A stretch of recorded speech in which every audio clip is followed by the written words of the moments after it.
Die Bundesregierung beschwichtigt ständig, dass das alles gar nicht so gemeint sei.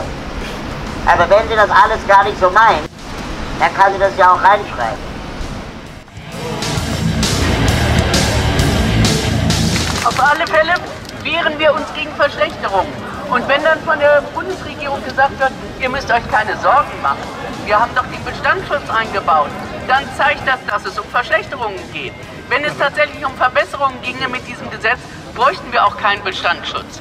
Und mit dem Bestandsschutz werden aber nur die geschützt, die bereits Leistungen beziehen. Und alle diejenigen, die neu ins System kommen, also gerade die jungen Menschen, jetzt zur Schule gehen, die dann Ausbildung machen wollen und eben gleichberechtigt am Leben in der Gesellschaft teilhaben wollen, die gehen den Bach runter oder deren Teilhabe geht den Bach runter. Besucher der Inklusionstage, herzlich willkommen hier zu einer kleinen Aktion zum Auftakt. Denn wenn es um Inklusion geht, dann soll man auch ruhig bildlich zeigen, worum es geht. Und es muss endlich verstanden werden, dass es hier nicht um eine Wohltat für behinderte Menschen geht, sondern es geht um Nachteilsausgleiche, es geht um die Unterstützung, die wir eben brauchen, um eine Chance haben, genauso am Leben teilhaben zu können, wie eben alle anderen Menschen auch. Und das ist das, was die UN-Behindertenrechtskonvention auch fordert. Und das fordern wir eben hier als Menschen mit Behinderung, wie wir hier stehen. Jetzt wollen wir einen Überlebenden der Schwimmaktion interviewen.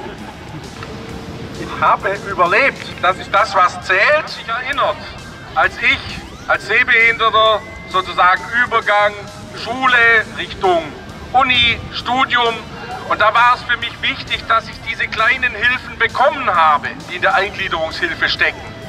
Und wenn ich jetzt dran denke, dass wegen komischer, unausgegorener Regeln anderen sehbehinderten Menschen, aber auch mit anderen Behinderungen, psychisch oder sonst welchen Einschränkungen, der Weg verbaut wird, weil irgendwelche Leute am grünen Tisch sich was überlegt haben mit 5 vor 9.